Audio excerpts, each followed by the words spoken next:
이 말씀을 하신 뒤에 여드레쯤 되어서 예수께서는 베드로와 요한과 야고보를 데리고 기도하러 산에 올라가셨다.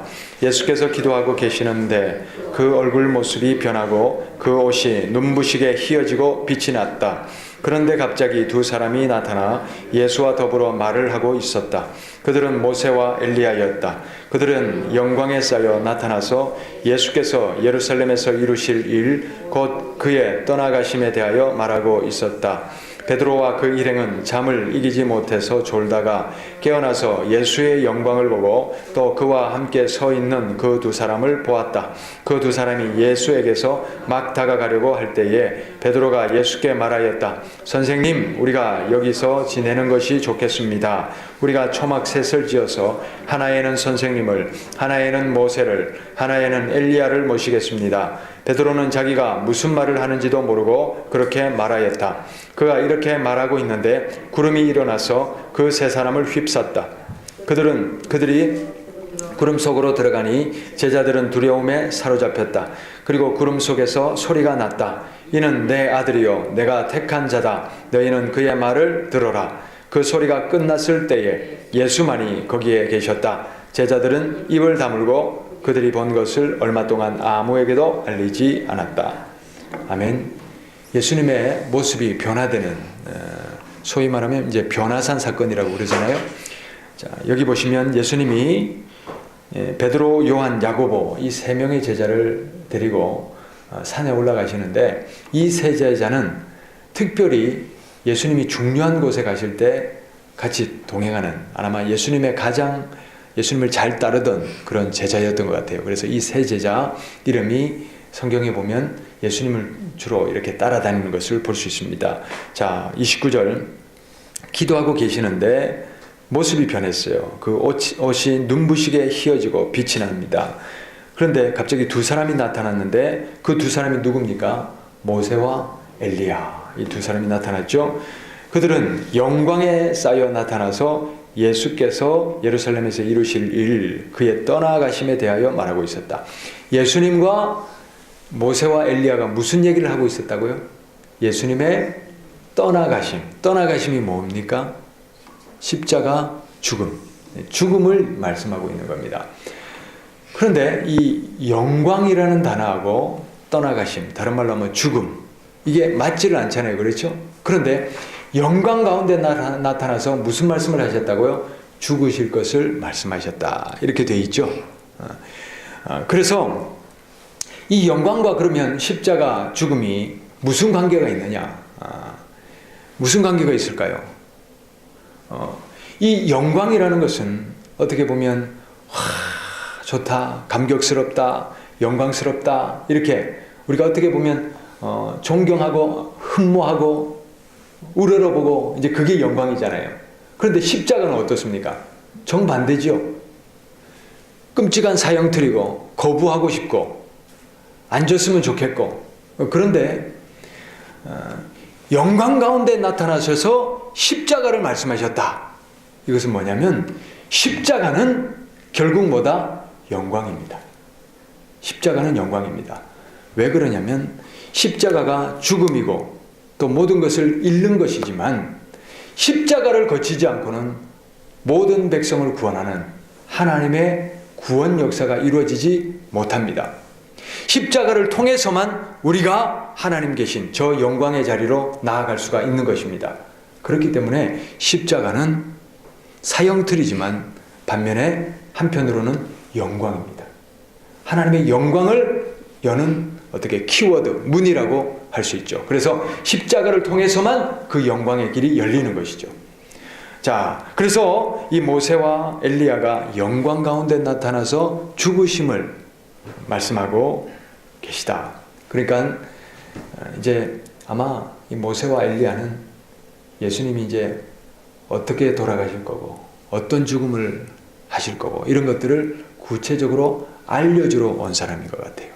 자, 그리고 32절 베드로와 일행이 잠을 이기지 못해서 졸다가 어떻게 됐습니까? 깨어나서 예수의 영광을 보고는 졸다가 깨어나 보니까 영광 가운데 예수님의 모습은 빛이 나고 있고 모세와 엘리야와 함께 이 참 그 영광에 휩싸여 있는 그런 걸 보았잖아요. 그래서 33절 그 두 사람이 예수에게서 막 떠나가려고 할 때 베드로가 붙잡는 거예요. 예수께 말하였다. 선생님, 우리가 여기서 지낸 것이 좋겠습니다. 뭐라고요? 여기서 지내는 것이 좋겠습니다. 우리가 초막셋을 지어서 하나는 선생님 모시고 하나는 모세 모시고 하나는 엘리야 모시고 여기서 지냅시다. 너무 좋습니다. 그렇게 말하는 겁니다. 그러니까 이게 무슨 소리냐면 영광에 너무 그게 영광스러우니까 여기 집 짓고 삽시다. 이렇게 하잖아요. 그렇죠?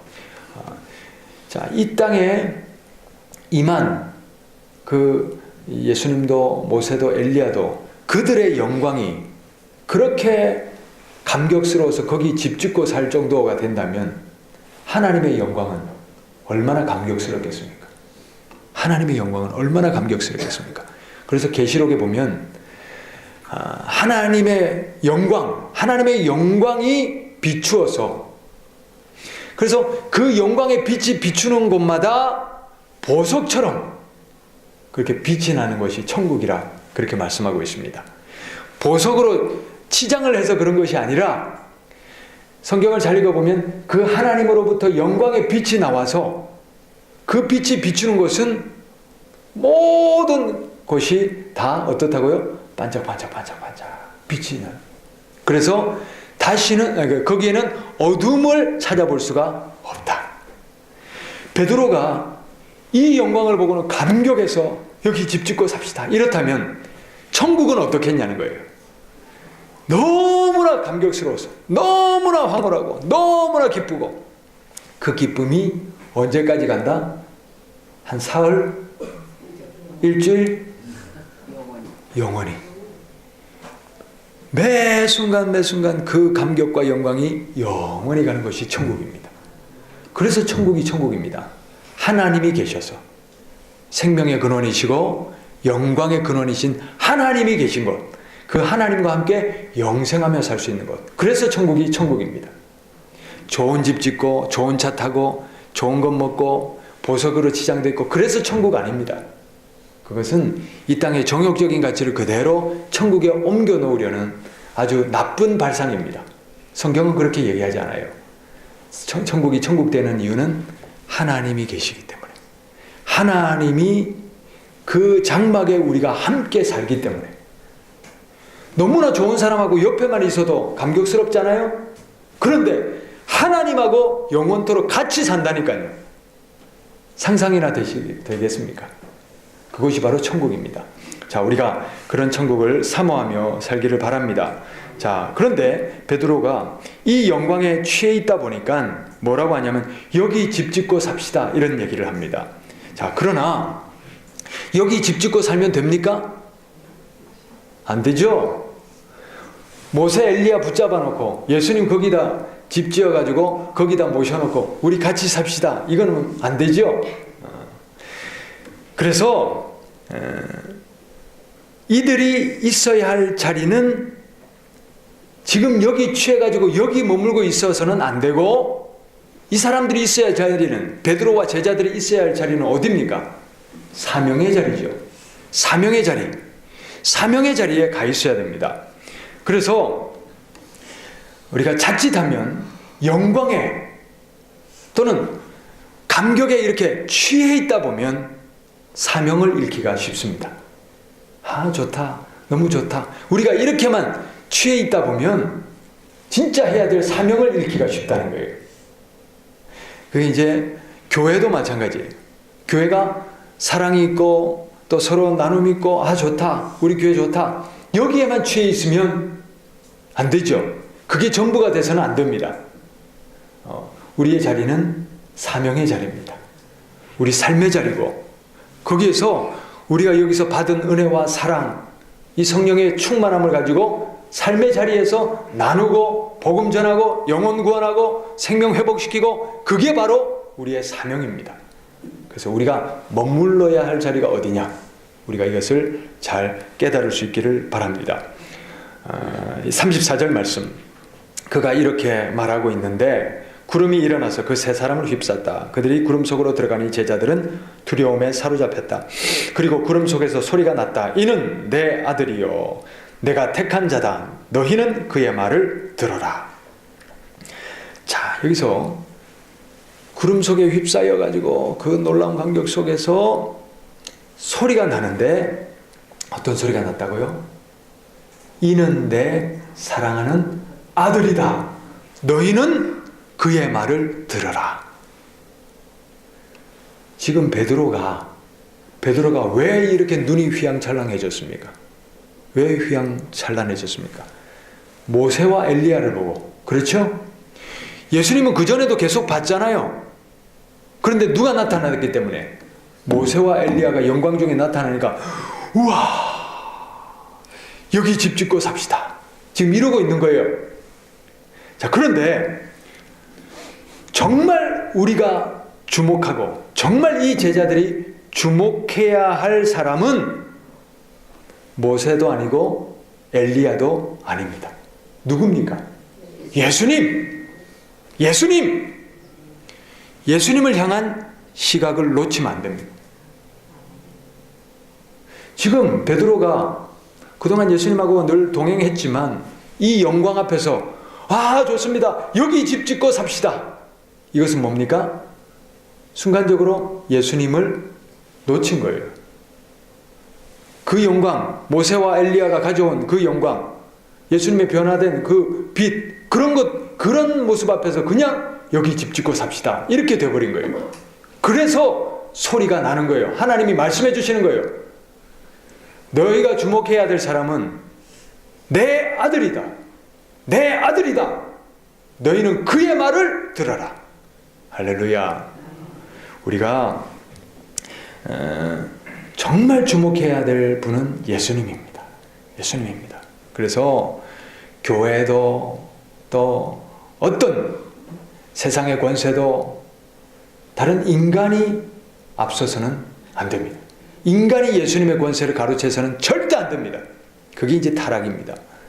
그런데 이제 보면 그 거짓 예언자들은 정말 근거 없는 자기가 계시를 받았다, 환상을 봤다, 천국을 갔다 왔다 이런 얘기들을 막 쏟아 놓으면서 사람들을 예수님께 집중시키는 것이 아니라 그 거짓 예언이나 거짓 권세에 미혹되게 만드는 거예요. 이게 무서운 겁니다. 그래서 그게 이제 영적으로 분별할 필요가 있는데 거짓 예언자들뿐 아니라 우리가 모든 일이 마찬가지입니다. 어떤 목회자든 또 어떤 사람이든 내가 계시를 받았다, 내가 예언을 받았다, 그래서 외치는 사람은 경계하시기를 바랍니다. 왜냐하면 더 이상 이 진리의 성경 말씀 외에 무슨 계시가 더 필요합니까? 요한계시록은 이미 천국에 대해서 상세하게 말씀하고 있고 또 기록된 말씀을 통하여 마지막 때에 일어날 일에 대해서 다 말하고 있어요. 이것을 벗어난 어떤 예언도 어떤 계시도 그것은 있을 수가 없는 일입니다. 그래서 어떤 모 전도사는 작년 말에 전쟁이 일어난다, 이제 종말이 온다, 그런 시한부 종말적인 그런 얘기를 하죠.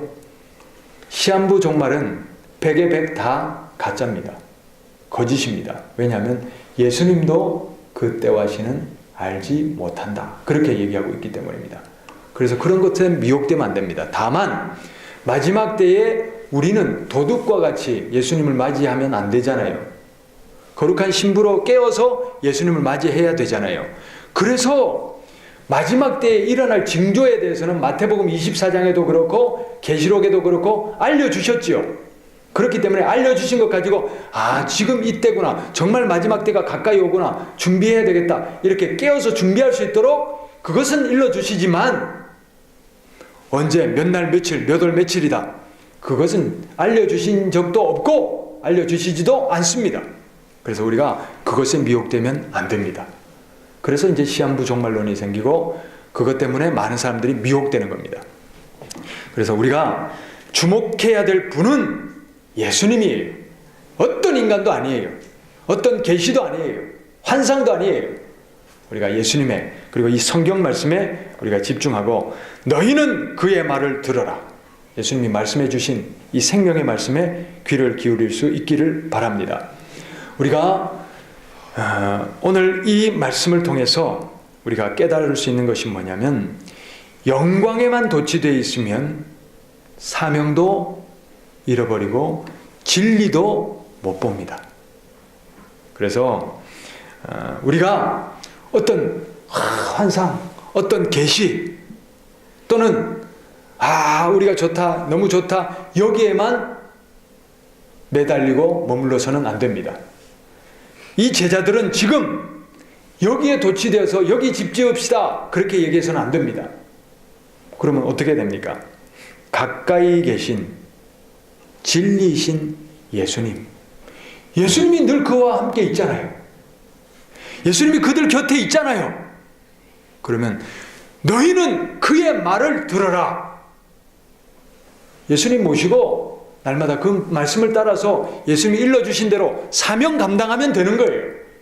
그게 바로 그들이 머물러야 할 자리고 그들이 바로 붙들어야 될 진리인 거예요. 다른 어떤 것도 없습니다.